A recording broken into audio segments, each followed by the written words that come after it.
Hello, ladies and gentlemen. We are loading back into the game now. We're going into Champion Select for Game 2 of this Best of 3 series between the Peanut Gallery and Savage Desperados. There was not a side change, and so we are going to be having them on the same sides as last time. And with me now for this second game, instead of Desaru, we are going to be having the one and only SuruStorm. How are you doing, and are you prepared for this best of 3? I'm doing fantastic, and I would be pretty surprised if it actually lives up to being a best of 3 and not just a best of 2 based off of how that last game went. That was a little depressing to watch, but hopefully it'll be turned around and we can have a good 3-game series. Right. We can see that some of those bans have already gone down. Standard from the last game as well. It looks like there's literally going to be no change so far. Corki and Ari being banned away from Killer Z. They definitely do not want to deal with that in the mid lane. Zach, Lucian, and Janna have all been banned away once again by the Peanut Gallery. The exact same 3 bans. Last ban is going to be going down now, and instead of a ban going down, we're just going to have Rita Rabbit decide he no longer wants to play League of Legends. Hate it when that happens. Okay, they realized they should have switched sides, which means I definitely am not going to edit this live on stream to fix that. I definitely did not just swap the sides. Sounds like a good move to take there for sure.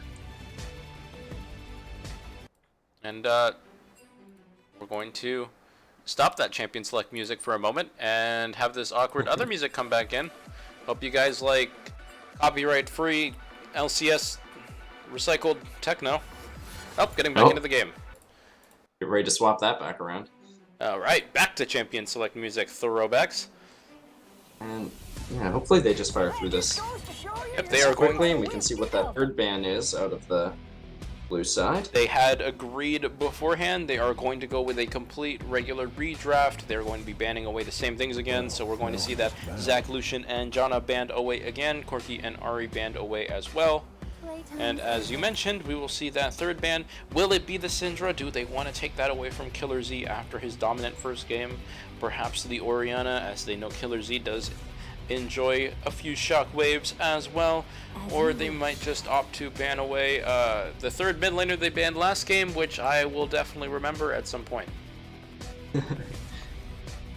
And me as well. Gonna be taking their time a little bit with that. They do definitely want to figure out what to potentially take away from the Peanut Gallery. Yeah, so looking forward with this draft, though, what kind of changes from a more stylistic perspective would you like to see Savage Desperados pull out coming into Game 2? They can't have a third ban. Well, they could because they still have 2 other bans they can do for second rotation, but they couldn't because they brought in Revtastic to replace All Snow, and that's most definitely an emergency sub. Whoops. So stylistic changes and decisions. What would I like to see? Well, first of all, they can definitely still pick that Renekton in the top lane once again. Oh, they picked the Orianna after the Caitlyn was banned away instead of the Lucian. That's surprising. Oh, okay. Alright, they banned away the Caitlyn because they believed in the first Champion Select that they would be first pick again. That's why they banned away the Lucian. Okay. Orianna is going to be picked away first priority by the Savage Desperados. They don't want to let Killer Z get his hand on that champion, and they do believe that by first picking this, they can exert a little bit of their own pressure. Oh, sorry. Go ahead. When you're in a deficit like that, pressure is absolutely something you want to have. Especially when things go wrong from the start. When you're a late game, or a team who may believe that their late game is strong and you just get obliterated early every game, you kind of come into the mentality of, well, maybe if we pick champions that just give us that early game advantage anyways, then we can just take advantage of our good macro movements and later on, thanks to our picks. And that's the kind of thing they've started drafting towards. They've got an Elise, pardon, coming in. Sorry. Yes, right, the first time. They do have an Elise coming out and an Elise. Yeah. You are correct both times. They have both those champions on our screen. And Thresh has been locked in as well after seeing that Lulu picked up in the first rotation. They want to have a little bit more pressure, going with the more meta pick. Thresh going to be trying to throw out those death sentences early on in the game, try and exert a little bit more pressure on their own as well, like you mentioned. Fiora is going to be blind picked in the top lane once again. Rigel Q definitely confident he can deal with whatever comes up. Varus and then Lucian are banned away in the second rotations of bans. Quantum Lightning not going to be getting his hands on Varus or Caitlyn this game. With that Lucian banned away as well, they definitely don't want Killer Z to be able to pick that Lucian into the mid lane. We've already seen him in previous weeks completely pop off with the early laning pressure you get from that pick. Ashe is going to be the last ban in this second rotation for the Peanut Gallery. Quantum Lightning getting his champion pool pinched once more. Tristana he picked last game, however, still available. Jhin is banned away as well. Tons of ADC bans going down this time. But the Twitch has been picked away. Twitch Lulu is now going to be our established bot lane for the Peanut Gallery. What do you think? I think it's interesting, and they've got a fair amount of places they can kind of go from there with that draft, depending on the mid laner they draft. Do they pull an aggressive mid laner and focus on using that mid laner to snowball these two very volatile champions on your side lanes, or do they pick a more defensive mid laner and try and play out their early game in a more conservative fashion, allow this Twitch to scale into the late game where he can obliterate things with the Lulu to buff him up and peel for him? And on the flip side, going back to that topic we had of early pressure and establishing early game leads, Draven comes out. Draven Thresh. Oh my god. And just aggression from both comps so blatantly now. So despite everything, Killer Z is going to be able to get his Syndra once more.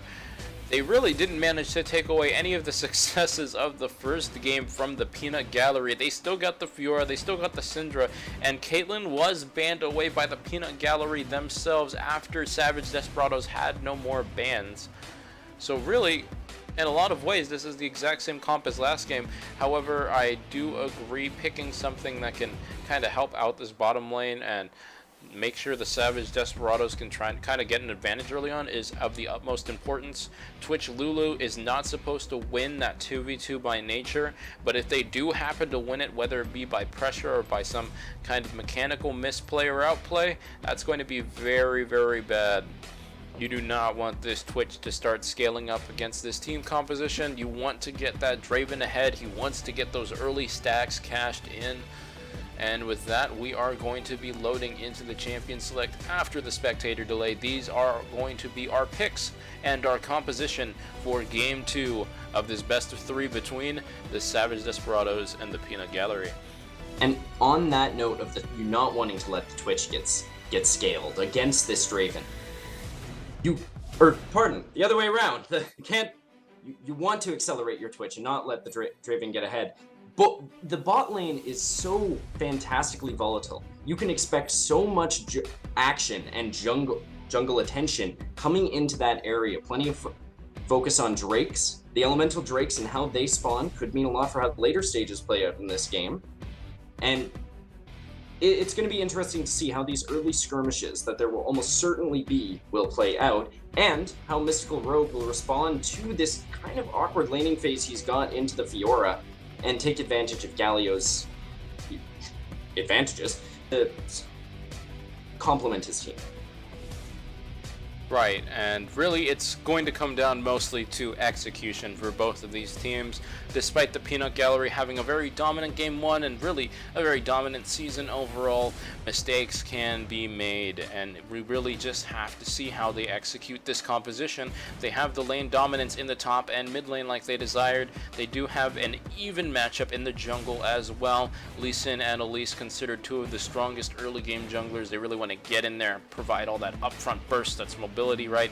So really it's all coming down to the bot lane really on how this game might pan out in the early game, because as it stands right now, if they can just manage to play safe and farm up, the rest of the map should be winning in favor of the Peanut Gallery. Yeah, and I really do like the Nick Gallery's composition over the Savage Desperados. I don't necessarily fault the Desperados for their draft. When you come off of these horrendous losses, it's very hard to reset, and you want to slide into comfort. Or maybe this is where you kind of point to some of your players and go, okay, you've been picking this in solo queue a lot, seem to be doing well, we're on the back foot, we need a boost. Now's the time. So I don't fault them for it.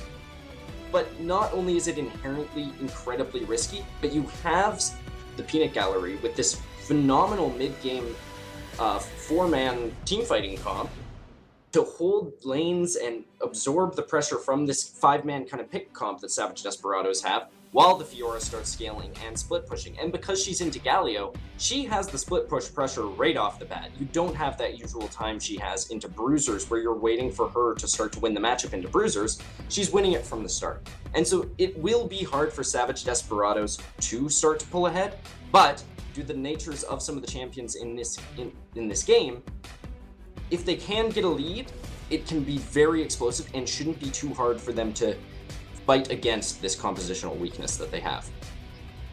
And with that said, we are going to be loading into the game in a moment. I am going to be definitely not fixing my overlay in the middle of this loading screen. Wow, and that was a very fast loading screen. Always good to see. Really? I haven't even started loading yet. Oh my goodness. Oh, well then that must be why I've got the black screen here as they wait for the spectators to sync up. But yep. Now we are going Fantastic. to be loading into the game. Let's get rid of that chat and then. Oh, and an instant pause coming out. Perfect. Gives me time to fix my stream once more and stop that music from playing. Okay, so we have finally loaded into the game. Yes. We are going to be starting up this game in just a moment. Not quite sure what the reasoning is for the pause. They are saying words, and I'm going to very cautiously open this chat. Okay, never mind. They're just memeing. Doesn't look like there's any DCs. Someone's dog may have needed to be let out or some such. Doesn't matter. We'll be getting right in here. And Peanut Gallery already coming ahead in the speed of first buy purchases, 3 of their members having bought their first items before 1 on the Savage Desperados. And that's the kind of initiation you want to see from this team. Absolutely. This is just already showing us who's going to be in charge of this game. Yeah, the early aggression from the shopkeeper on the side of the Peanut Gallery really showing them that those Dorans are being utilized to their full potential. We can see a 5-man invade is going to be coming in though, and they don't realize they've been spotted. Are caught out by 2 wards here, and Peanut Gallery's able to pretty quickly pull back from that. Immediately, you see Eat My Apples running in the Savage Desperados jungle, and not really pulling too much out, but now they found Mr. Croak. And they're pushing forward onto him, gonna get a little bit of damage. Taunt start on the Galio. He had the magic shield. Yeah, why is he still walking forward? What? And just eating damage. Minions have spawned. He's going to be going to lane with either an experience deficit or a massive health deficit. Looks like he opts for the former. Yeah, he's going to be getting to lane late with a taunt start versus a Fiora? If you really didn't want to actually play League of Legends for the first 5 minutes of this game, take notes. That is exactly what you do. You also use your teleport to get to the wave in time. Oh my goodness. Yeah, I honestly can't fault him for the teleport, given that I can't see too many fights breaking out within these first few minutes, but nonetheless... What he can be faulted for But on top of all these things, which are, yes, setting himself up for failure against this Fiora, you walk in with a 5-man group into the enemy jungle, and then you face check a bush onto the opposite side after spotting no one in the side where your team was clumped. It's unbelievably risky and, frankly, reckless to do so, and you can't make those mistakes. Well, it's not exactly reckless, because if that were true, he'd never do anything unsafe. Sorry. I think Rift Rivals might have something to say about that, LoveDi. If he were trying to play for his KDA, it definitely wouldn't be a reckless play. Yeah, you've got me there. We can see that the jungle starts have been established for both sides. The red side and the Raptors have been completed for the Elise. In the meantime, the exact same start for the Lee Sin, trading back and forth, but the level 2 spike from Savage Desperados coming Desperados. forward, he gets the play back, Ignite comes forward, Flash in, is forced to burn heal, does not get anything of that. Mother of Doges though, stands still for a few seconds, gets reeled back in by the hook, he goes in, auto attacks and flashes out for the first blood. Quantum Lightning, keeping up the pressure on Takina, but with a little axe there, but a great play out of Rita Rabbit and Quantum to start leading their lane. So really surprising from the Peanut Gallery, not respecting that level 2 all-in. They knew they were getting shoved in early. They have the Doran Shield start for the Twitch as well. It's not like they're really worried about these sustain battles.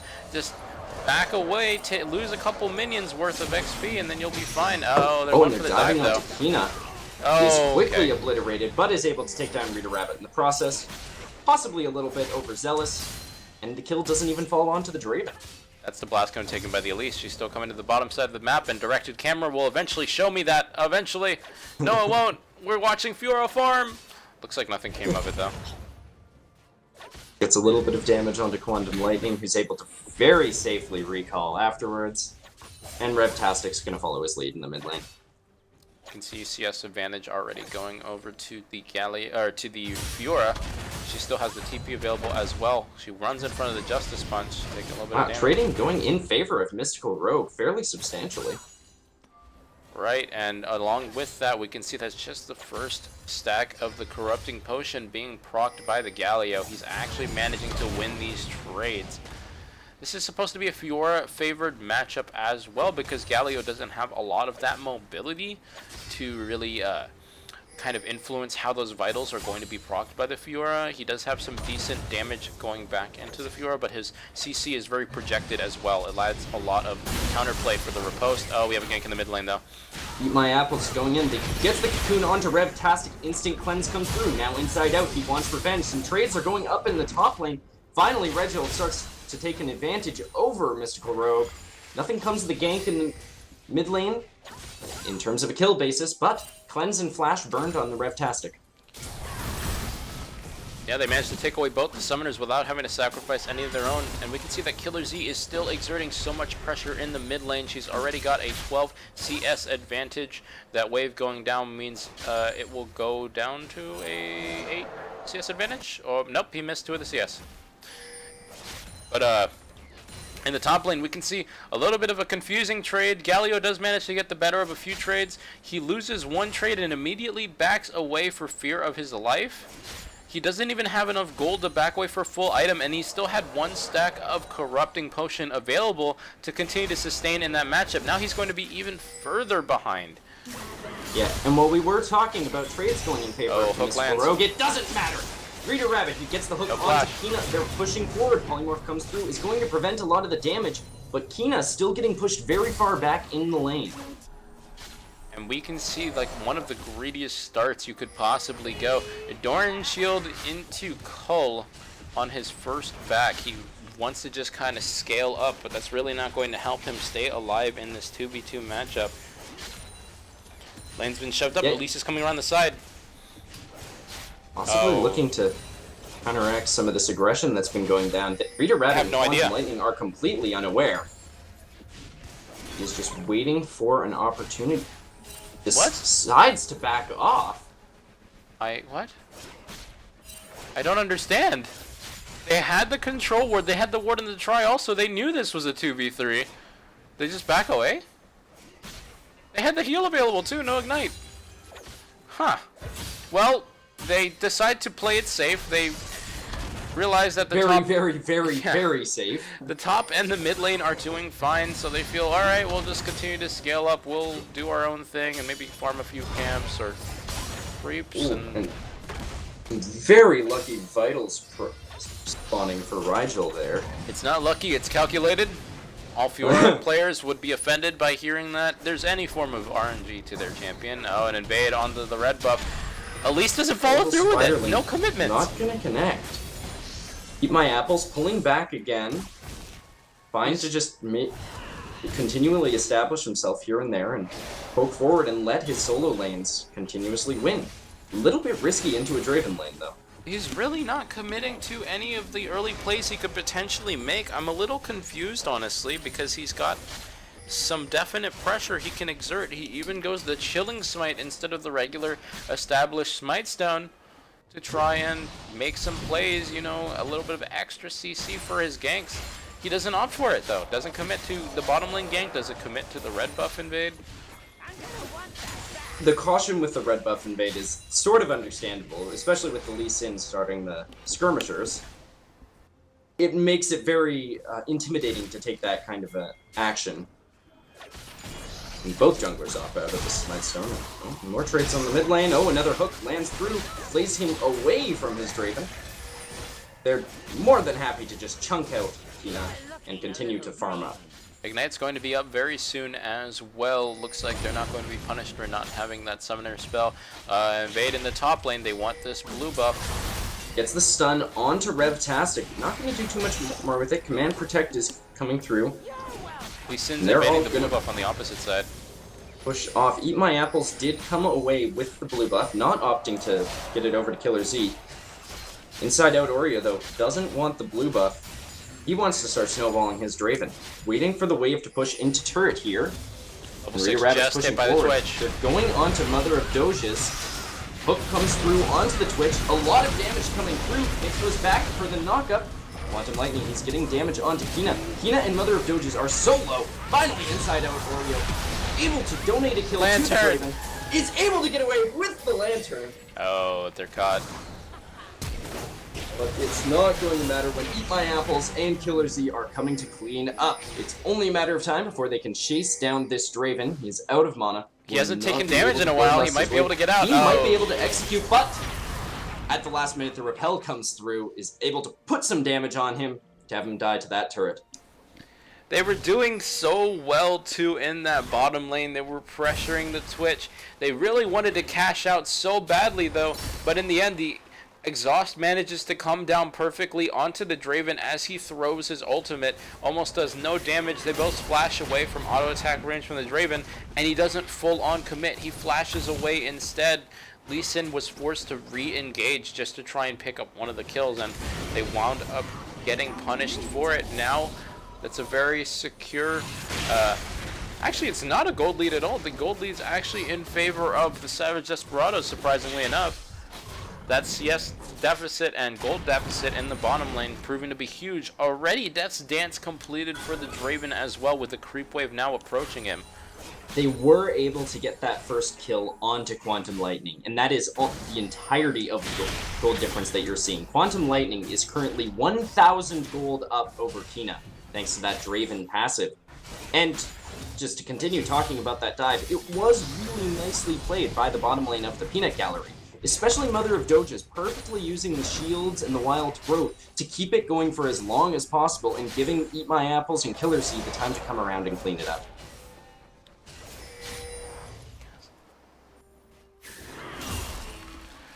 And we can see that a little bit of trading going back and forth in the middle lane and in the top lane. All lanes just playing out fairly standard, not too much action as of this moment. And talking about Draven passive, he has completed Death's Dance. This will make him very durable in fights and give him a lot of time to keep pumping out damage. As you can see, gaining 40 health from the one auto attack there. Now they've realized they're getting ganked. Lantern comes through, is able to get through, barely missing the cocoon.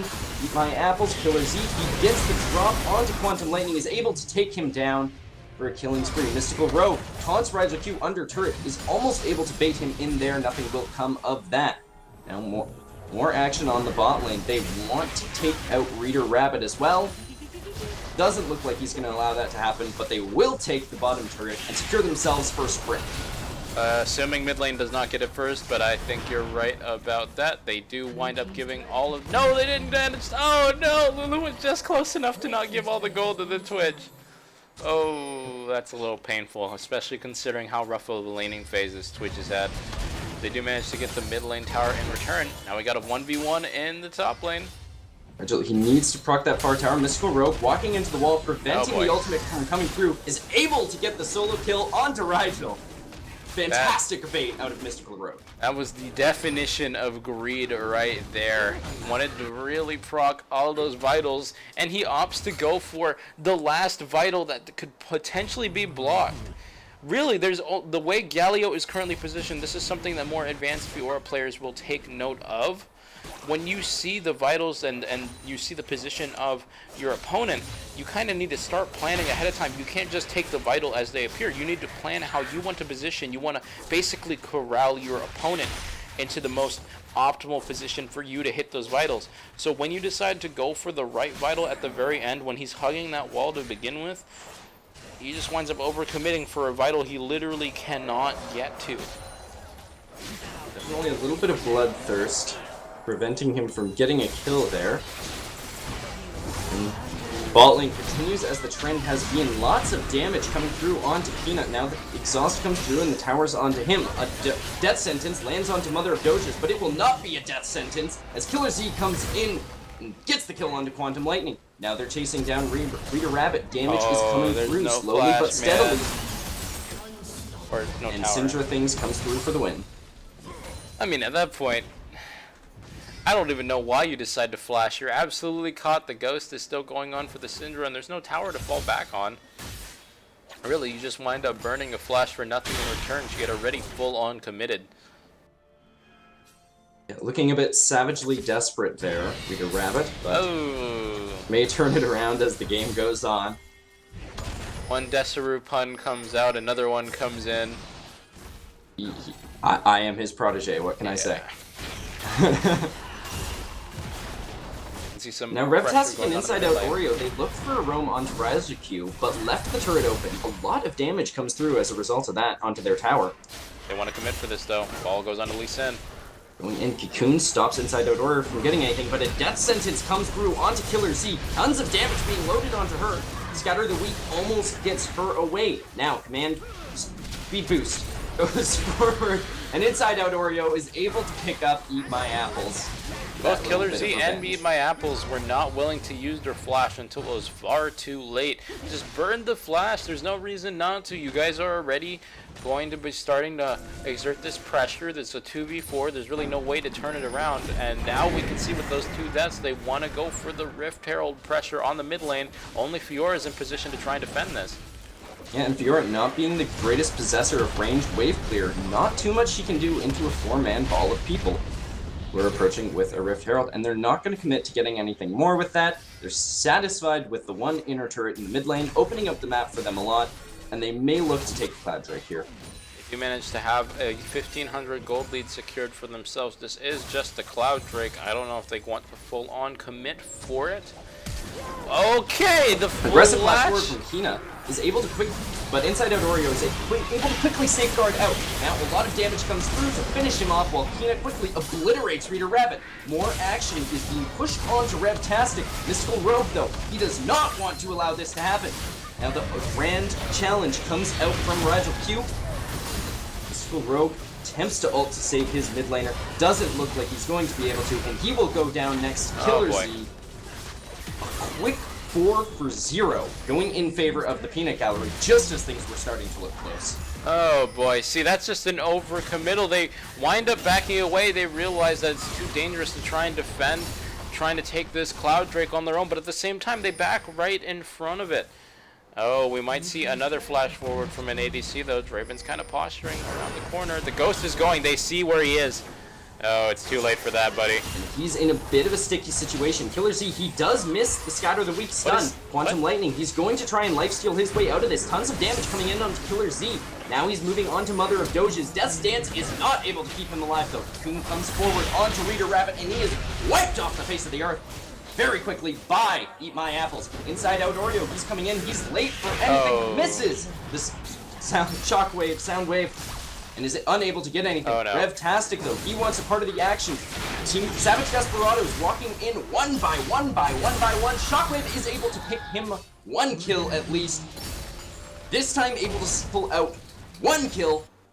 Slightly better than a 4 for 0. but a 4-for-1 is definitely not ideal. And now the Syndra is 9-1-2. Killer Z manages to dominate the game last game with this Syndra pick, getting stuns left, right, and center. He doesn't exactly manage to catch out the Draven when he ghosted earlier, but he still gets the kills nonetheless.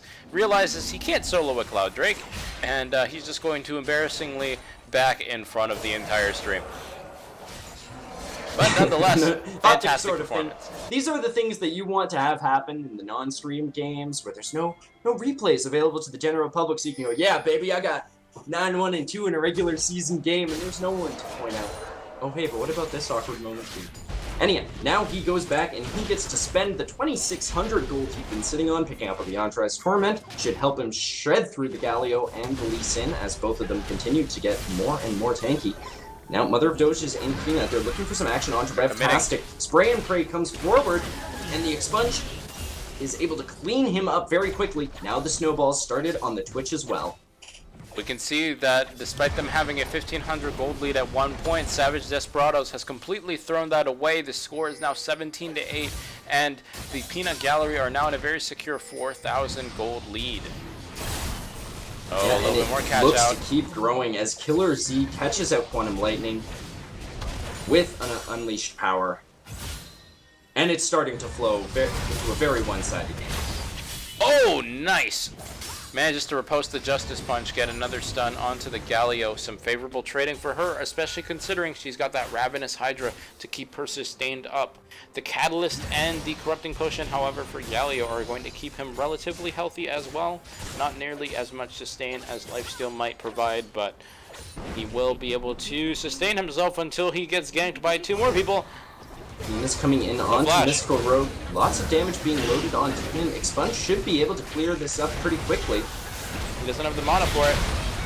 They're overdiving. He's unable to get that. Mystical Rogue is able to get away. And inside out, Oreo picks up Eat My Apples. Death Sentence goes wide, but it doesn't matter. You have a Draven who is big. Fragile Q forced to flash over the wall. Revtastic looking to try and finish him off, but the mobility is too much for him, and Mother of Doges gets away with the Blasting Cone.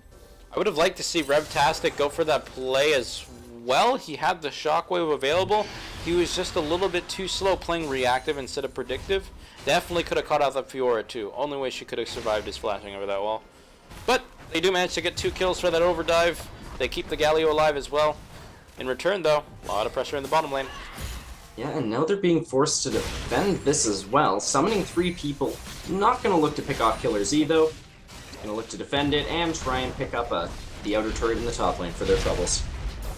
Right, they are going to be able to get a little bit of global gold back into their hands, and with that, they are going to bring down that gold lead just a little bit, about a 4,000 gold lead now.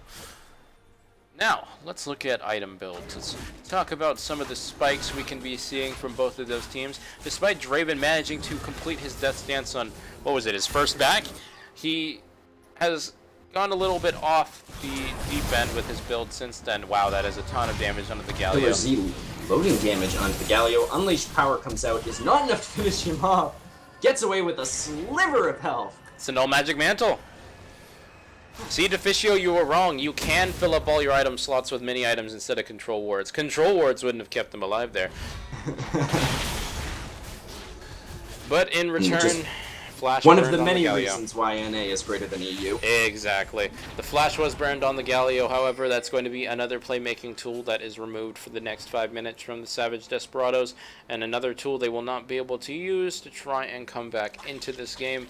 4,000 gold lead is going to stay secure for now. No Drakes have been taken yet, 21 minutes into this game as well, and it looks like we're going to continue that trend. Apparently they're both Europeans, because we're still not going to have any Drakes taken. Yep, Peanut Gallery are more than happy to not spend their time on the Drakes. They see that it's a Cloud Drake, have no real interest in it, and are fine having a world where dragons are of no real interest, and they look to just take towers and extend their gold lead this way. They have the 1-0-4 split push going on right now. Interestingly enough, they're having the one without teleport. Yeah, Sentence lands. Oh, only Dark lands Passage goes backwards, but inside out Oreo opts to safeguard in instead. Now the Twitch damage is coming through, and it is massive. Flashes forward to continue the spray and pray. Unleashed power is able to finish him off. Now Rigel Q, he gets the parry onto the Shockwave. and dashes forward to finish him off. More action keeps coming forward. Eat My Apples, and Killer Z able to quickly clean up Mystical Rogue, making it a 4-for-0. With the only person alive on the side of the Savage Desperados being their Thresh. And that makes me really sad because it shows there's not a true designated shot caller on the side of Savage Desperados right now. They had the teleport and the heroic entrance on the side of the Galio. They were perfectly able to have the Galio match the Fiora in the 1v1 on the tower, and if they had done so, that would have been an entirely different team fight. The death sentence had landed onto the Twitch. He had managed to throw himself into 4 people. If he had an Orianna ball on him, that's a free 4-man shockwave. They didn't really have the summoner spells to deal with it. And instead, they wind up getting absolutely destroyed because there's just not enough follow-up from the Thresh and from the Galio. The rest of the team, they weren't able to capitalize on that Twitch being caught out of position. And instead of them being able to turn this around with perhaps a desperation team fighting play, they fall further behind, they lose the bottom inhib. Now we can see the rest of the team is going to be backing away, buying a couple more items. Not nearly as many control wards as I would like. Do you really need that one biscuit in your inventory, Lulu? But they're going to be kind of searching for a vision, going to face check right into an entire team. Good luck. Oh, and Mother of Doves is caught out with the... Ah, yes, continue the face checking war. Not enough wards. Face checks a bush into a place where she has no vision. Oh my god, he almost died there. Yeah, playing on the okay, he is going to die there. Isn't spotted. What? They don't capitalize. Okay, now the rest of the team. Oh, now the spring play comes out. Death Sentence lands, and Rita Rabbit quickly takes him down. Mystical Rogue flies in with the heroic entrance. Not going to find too much out of that other than an assist. Now let's see what they can do with this, having caught these 2 small picks. Can they turn it into something greater? They've got the TP. Oh, there's no wards, right. There's no smite stone for the Lee Sin. He opted for the Skirmisher Saber. That would have been an opportunity to ward hop flash kick the Syndra in to definitely secure a Baron, but again, item choices, stylistic choices, all that stuff, really making sure that coming back is as hard as possible for the Savage Desperados. They're waiting for the Twitch to come back up. I'm not quite sure what they're doing. They're not being proactive. Maybe they don't even know the timers of the flashes, but there's no flashes on those carries, the Elise and the Syndra right now. You can definitely 4v3. They just don't want to pull the trigger. A lack of decisiveness really summing up their problem in this game as a whole. In the early game, they had a nice lead in their bot lane, and their mid and top lanes weren't hemorrhaging that much, but just not making decisive plays quickly enough. And having things like this happen to them again and again. Oh, never mind. Only 3 balls. Why would you ulti with only 3 balls? Wait, what? Okay. Well, you know, Killer Z, he has the luxury of trying to go for 3-ball ultimates when you have 12 kills. Probably a little too overconfident in his alt play ability. You know, that press R. But, see these strange lane assignments again. Orianna has been dove once by the Fiora. What makes you think she's not going to do it again? And in the meantime, Raven dies. And I was about to say something about peacocking, but when you're this far ahead, it really doesn't matter if you throw a Randy ult here and there, when you don't need it to burst someone to 0. At the same time, look at the Lee Sin build. Skirmisher, Saber, Warrior, and Black Cleaver. I mean, what are you doing? If you're just going to be 1v1ing a Lee Cell game, then sure, that's a fantastic build, but you're not. You're not utilizing your potential to assassinate with that build, and you're absolutely not tanky enough to really match anyone in these 5v5 fights or in 1v1 fights. What are you doing with that build? What do you wish to accomplish with that? That's something that may work in solo queue, but here in a 5v5 with communication, with wards being able to spot you out trying to insect people, all this is going to accomplish is just make it easier for the Fiora to kill you in a second. Yeah, and now Peanut Gallery, having taken the Baron, going to put finishing touches on this game. They finally opt to take the Drake.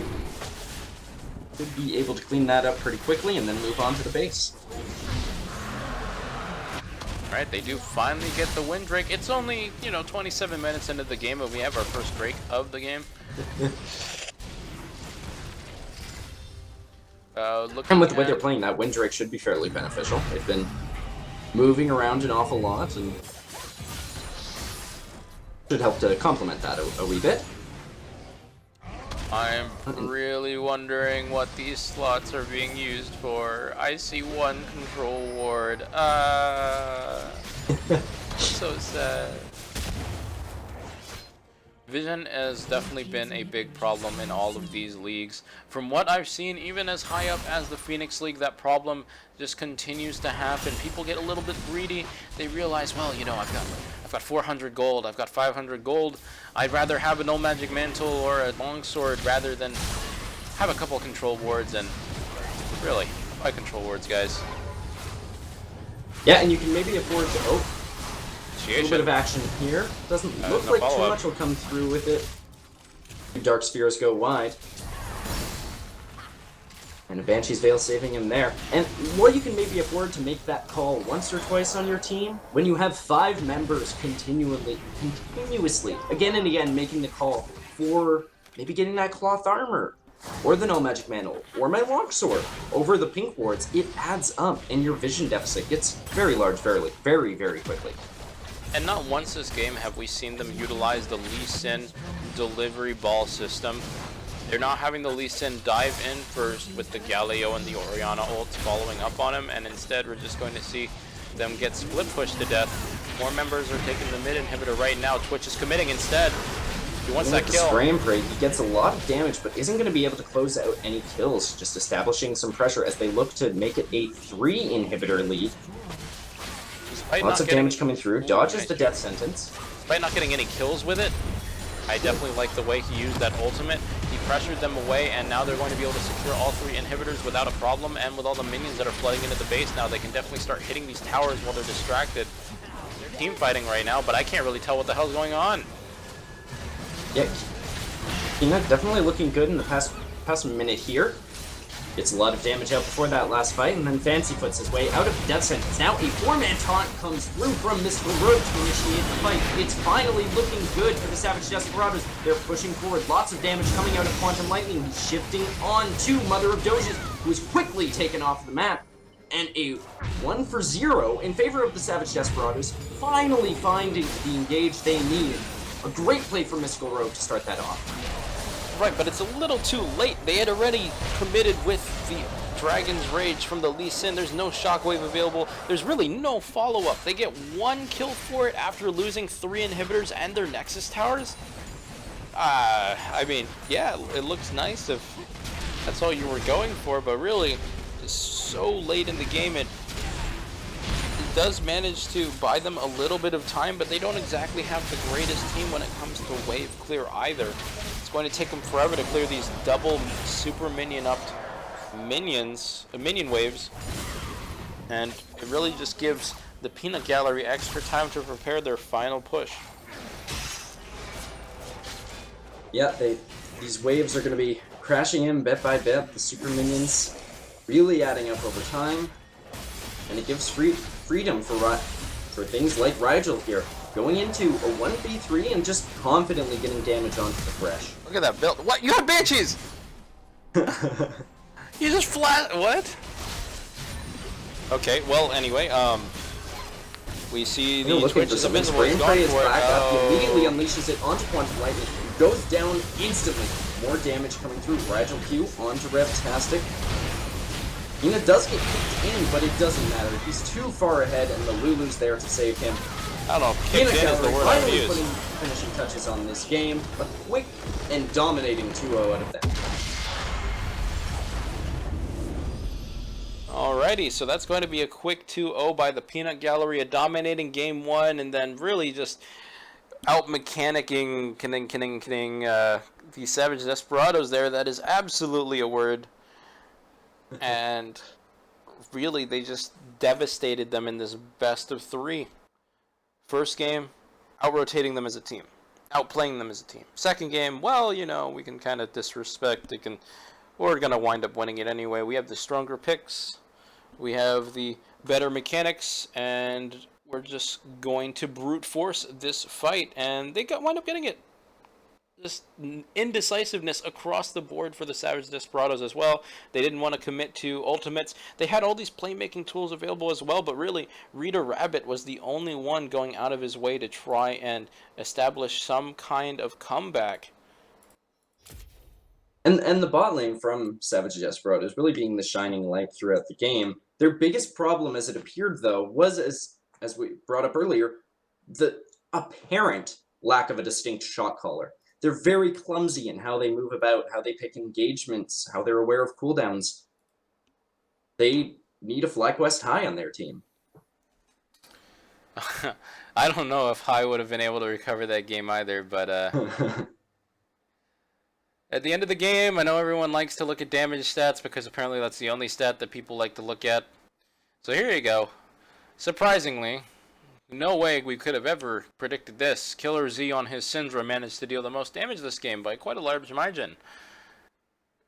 And really, I mean, there's not much you can say. It was pretty apparent a lot of the issues the Savage Desperados had. The first game, when they had their full roster, they were indecisive. They were losing across the map. They were just simply outplayed. The second game, they had multiple opportunities to get back into the game, but nobody was really willing to pull the trigger. There wasn't enough initiative. There wasn't any leadership in the team, and eventually they just fell apart. When they finally decided they wanted to fight, it was out of pure desperation, and it was far too late. Yeah, definitely. Not looking like Savage Desperados, just looking like Savage Desperates. Make the same pun, really, but their name is so close to being spot on and just a little off. The one interesting thing that maybe was a little harder to predict that you can pull from these damage charts is Mystical Rogue's damage actually pulling more than the Orianna, the Fiora, or the Elise. I don't know if I'd say it's that surprising. I mean, it is Galio. Maybe I haven't seen enough Galio. Slightly busted. But yeah, with that being said, that is going to be the end of today's Elder League series on the AE Sports _GG stream. Be sure to tune in tomorrow. I'm not quite sure if the other stream is still going on. Tune into that if you guys are interested. Fantastic casters casting that right now, I believe. They've closed. Oh, they closed. Well, you know, saved one and stretched. They're pretty good.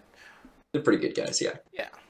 But I'm sure they did a fantastic cast as well, and they probably were slightly better in the streaming aspect as well. But you know, what are you gonna do? The overlay got it done. In the meantime, thanks for watching, everyone. Be sure to tune in tomorrow for the Phoenix League series games. I will not be casting, but I'm sure someone will be, and we'll all be better for it. Have a good night, everyone.